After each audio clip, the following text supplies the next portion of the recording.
Olá, pessoas! Eu sou Natasha Henneman, este é o Redemunhando, sejam bem-vindos. E hoje o vídeo é 3 em 1. Eu vou fazer com vocês a atualização das minhas listas dos 40 livros para ler antes dos 40. Vamos conversar um pouquinho sobre as metas para 2024. E no final eu vou dar um aviso importante sobre o canal nesse ano de 2024, então por favor fiquem até o final.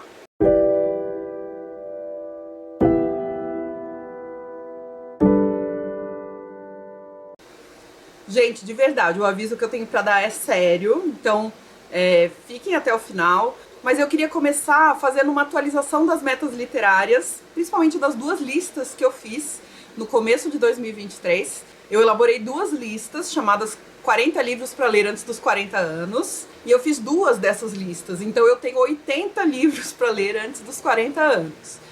Eu comecei esse projeto em 2023, quando eu tinha 35, tinha acabado de completar 35 anos, e essa é a primeira atualização que eu vou fazer.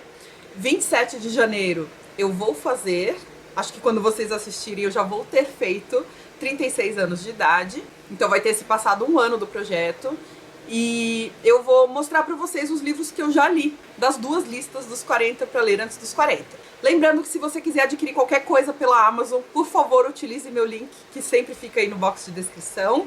Não se esqueça de deixar um joinha aqui no vídeo, que sempre me ajuda muito, e de fazer um comentário, tá bom? E se você não for inscrito, se inscreva também e ative o sininho para receber os vídeos novos. Vamos então primeiro à lista dos 40 livros de ficção para ler antes dos 40. Qual é a minha ideia? Tentar ler de cada uma dessas listas 8 livros, pelo menos, por ano, que aí eu completo os 40, aliás, os 80 até a data que eu completo 40 anos de idade. Vamos ver se eu conseguir, no primeiro ano, ler 8 de cada uma. Eu não vou falar muito sobre os livros porque eu não quero que eles fiquem muito longos, mas vocês podem pesquisar a sinopse deles e tudo, tá? O primeiro que eu li dessa lista foi O Cachorro Velho, da Teresa Cárdenas, pela editora Palas. Tradução de Joana Angélica Dávila Mello. A autora é cubana e ela vai narrar a história de um personagem que é um negro escravizado em Cuba. E é muito bem escrito, o livro curtinho, adorei. Também li um de contos chamado A Friagem, de Augusta Faro. Ela é uma autora do Centro-Oeste e os contos são todos de realismo fantástico. Eu gostei dos contos, só não assim, não adorei. Eu gostei, o livro eu já troquei com as minhas alunas, a gente fez uma troca lá no Clube do Livro no final do ano, e eu deixei com uma delas para elas terem uma porta de entrada para o realismo mágico. É um livro muito bom, mas eu não quis manter na minha estante. Também li O Homem que Caiu na Terra, no final do ano, peguei esse aqui para ler, um livro de ficção científica, escrito pelo Walter Tevis, publicado pela Dark Side Books, com tradução de Thaisa Reis. Eu gostei dessa ficção científica estadunidense. O que eu mais gostei foi o clima de Guerra Fria, para falar a verdade. Mas é um livro bem construído, assim, os personagens, principalmente o protagonista, que é um alienígena na Terra, é interessante, ele tem várias nuances, então valeu a leitura. Também li o Pequena Coreografia do Adeus, da Aline Bay, publicado pela Companhia das Letras. E, na verdade, eu li e, ao mesmo tempo, eu ouvi o audiobook, narrado pela própria Aline Bay. Foi muito legal a experiência. A Aline Bay, ela é muito intensa nos livros dela e ela é atriz. Então, você ouvir na voz dela o livro vale super. É uma experiência muito bacana. Ela imprime sentimento ali naquele livro. O audiobook, né, tem muitos silêncios e eu acho que é um livro que combina com isso. Então, mais um para conta. Até agora foram 4, né? Também li um que entrou para a minha lista dos livros favoritos do ano. Se você ainda não viu o vídeo de favoritos, assista, porque ele tá muito bom. E esse foi um dos livros também dos 40 livros para ler antes dos 40, de ficção. O 4 Estações, do Stephen King, pela Suma de Letras. A tradução é de Andréa Costa. Um livro com 4 novelas escritas pelo Stephen King, mas que não são exatamente novelas de terror. Mesmo assim, são novelas muito bem escritas, fazem você se sentir imerso na história, e não à toa, 3 dessas novelas viraram filmes. O Stephen King, parece que os livros dele já são roteiros, né, para os filmes. Você vê as imagens acontecendo na sua frente à medida que você está lendo. O sexto livro que eu já li da lista de ficção foi A Quinta Estação, da N.K. Jemisin, pela editora Morro Branco, tradução de Aline Storto Pereira. Eu não só li esse, como eu li os outros 2 da trilogia, que vieram depois da Quinta Estação. Um livro de fantasia e ficção científica ao mesmo tempo. Muito interessante, eu já falei bastante sobre esse livro aqui no canal nos últimos meses. Dá uma procuradinha aí nas leituras de dezembro e nas leituras de novembro, que você vai me ouvir resumir um pouco esse livro, porque ele é um pouquinho complexo. Bastante impressionante o que a N.K. Jemisin fez para criar esse universo e criar esses personagens. Também li Os Supridores, do José Faleiro, um autor brasileiro, gaúcho, e esse livro publicado pela editora Todavia. Esse livro fala 2 amigos que trabalham em um supermercado, percebem que trabalhando eles nunca vão ganhar o dinheiro que eles gostariam, que é um dinheiro para viver bem a vida, e eles resolvem enveredar por alguns outros caminhos que não são o caminho do trabalho para tentar conseguir esse dinheiro. Basicamente essa é a trama. Também gostei demais da escrita, tô com outro livro já do José Faleiro para ler, porque ele me deixou instigada para continuar lendo as coisas dele. Li Temporada de Furacões, da autora mexicana Fernanda Melchor, pela editora Mundaréu, com tradução de Antônio Cherchenesky.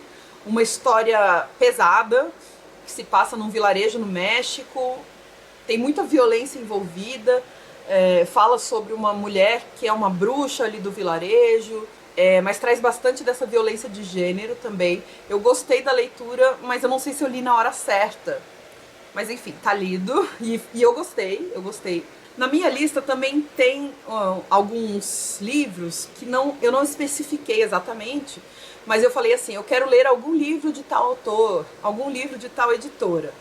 E um deles é ler algum livro de contos de fadas da editora Wish, que eu venho comprando os livros de contos de fadas deles, mas eu não tinha lido nenhum até então.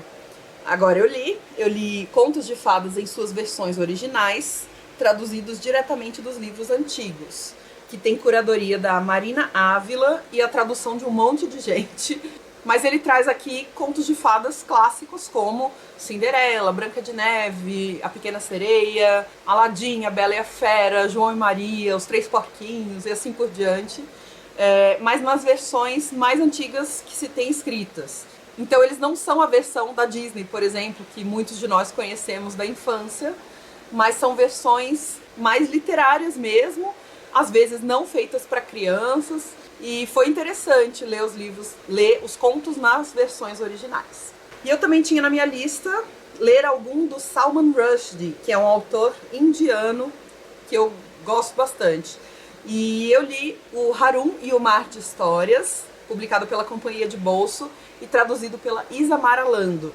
Adorei esse livro, ele é curtinho, ele é de fantasia, ele fala sobre a contação de histórias estar prejudicada. Então o menino e o pai dele, o pai é tipo um especialista em contação de histórias, o menino e o pai dele querem recuperar essas histórias, então eles viajam para um país muito estranho, fantasioso, e tentam recuperar essas histórias de um vilão que está secando as histórias. Então tem essa ideia do mar de histórias que está secando por causa de uma força maligna.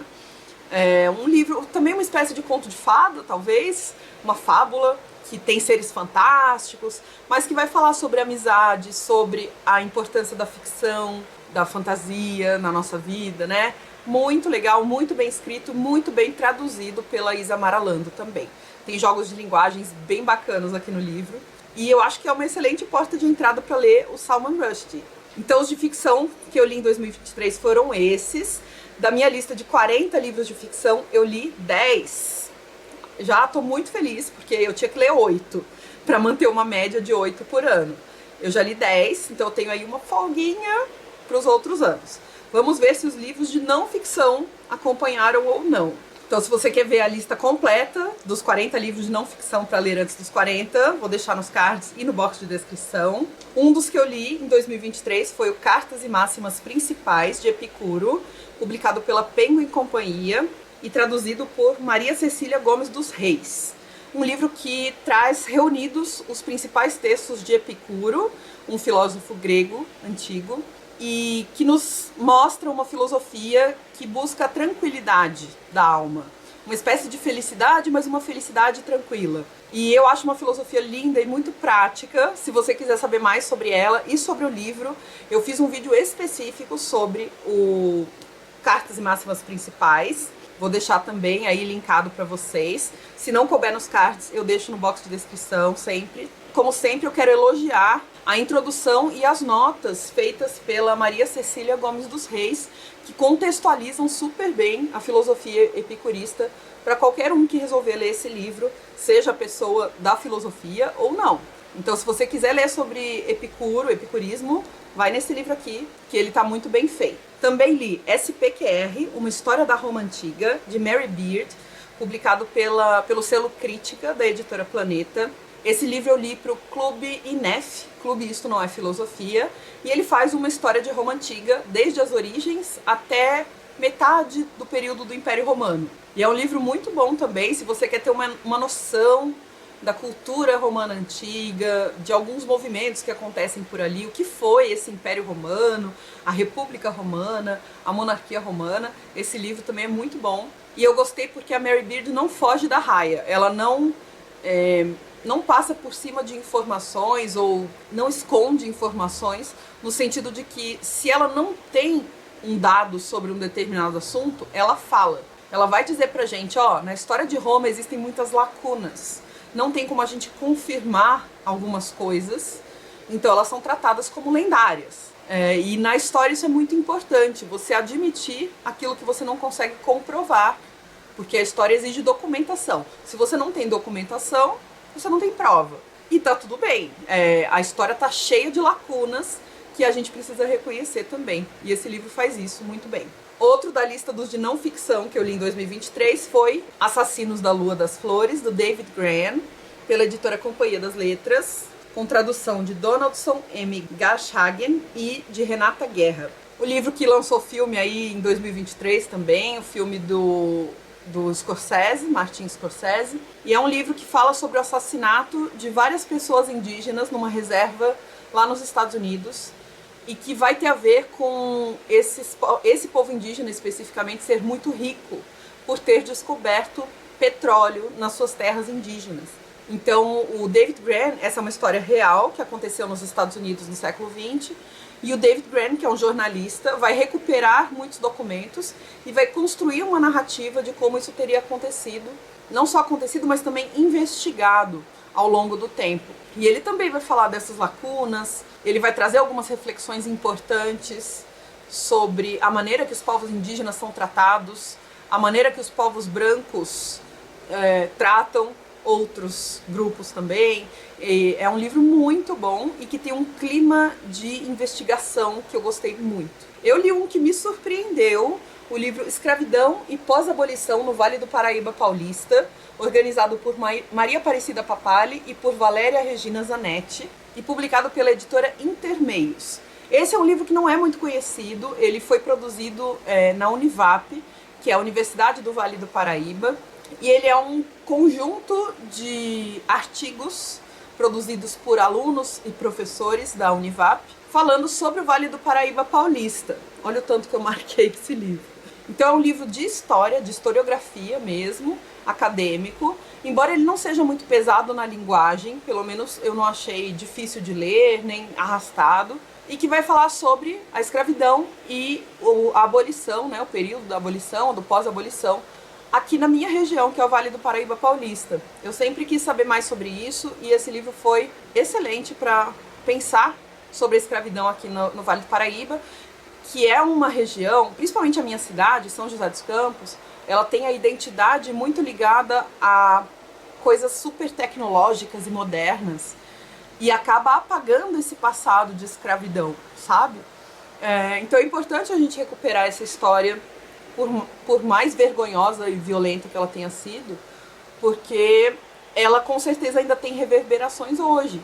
Então a gente só colocar panos quentes e falar que fingir que não aconteceu, continua sendo uma violência, né?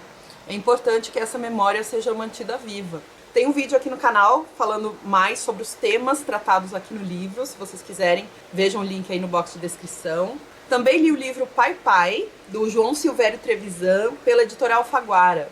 João Silvério Trevisan é um homem gay e nesse livro ele vai tentar acertar contas com o pai dele, que era um homem muito complexo, assim, muito agressivo. O João Silvério Trevisan narra partes da infância, da adolescência, da juventude dele, em que ele sentiu muito a falta do pai, ele queria um aceno do pai, e o pai quase que rejeitava ele, por conta dessa fragilidade, entre aspas, que ele apresentava. Ele era uma criança de aparência frágil, por isso que eu tô falando de fragilidade, e ainda por cima, depois ele se descobriu gay também.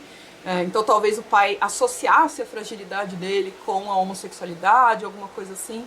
Ele vai falar sobre muitas coisas nesse livro, inclusive sobre arte, sobre a relação dele com a mãe, mas o foco é mesmo a relação com o pai e um acerto de contas com o pai. É um livro de memórias ou de autoanálise. Ele fala bastante sobre terapia aqui também. É um livro bem doloroso e bonito ao mesmo tempo.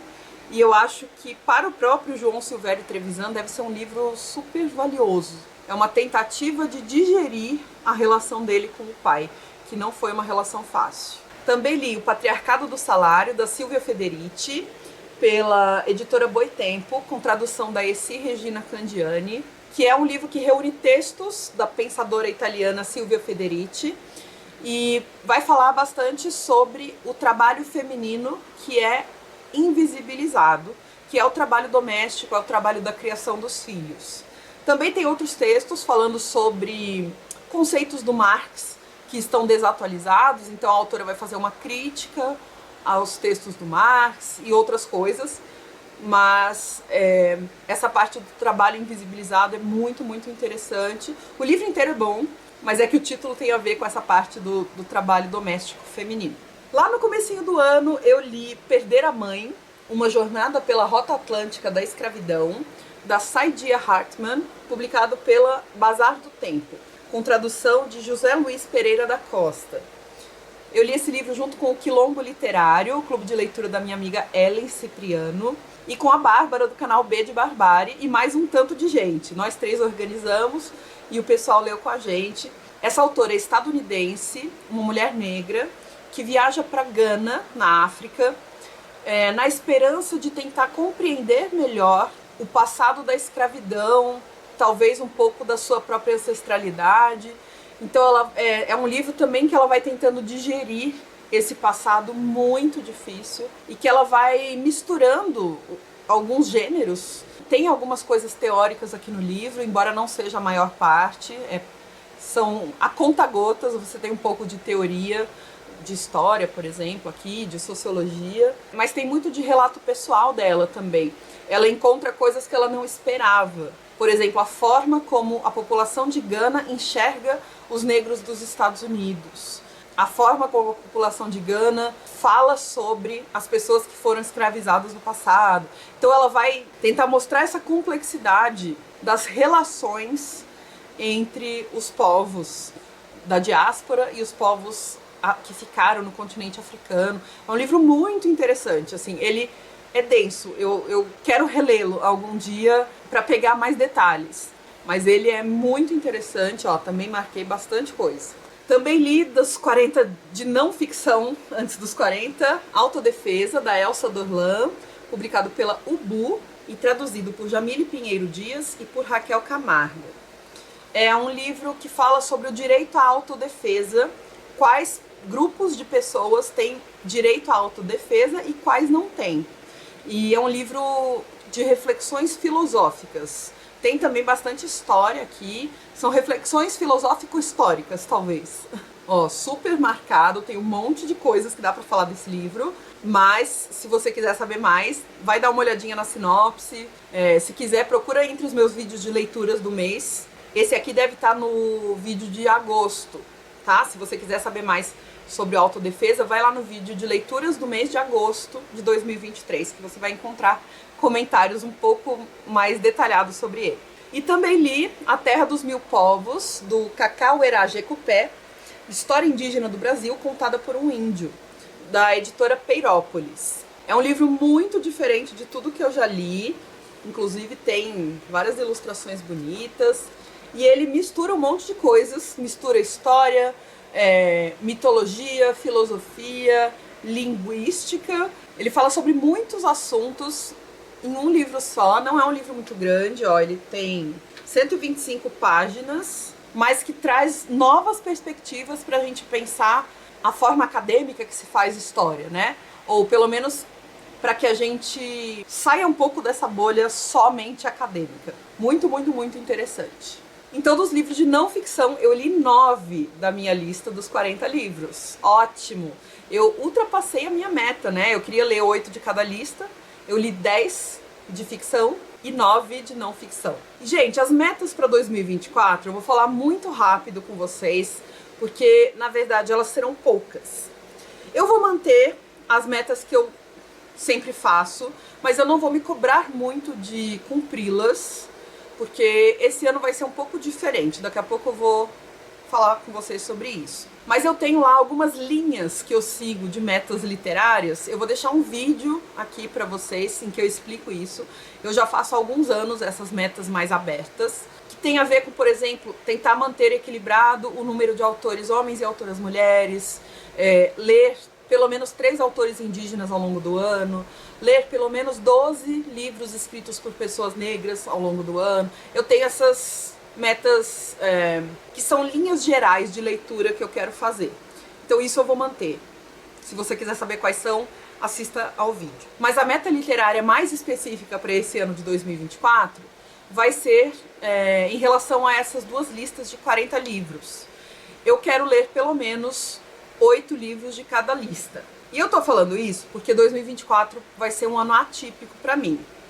Então agora vamos conversar sério sobre o canal. O que vai acontecer com o canal em 2024? Eu estou com um projeto pessoal que eu não sei quanto tempo vai demorar para que eu concretize esse projeto, mas que eu preciso priorizá-lo neste momento. E o canal me toma muito tempo e muito trabalho, muita energia.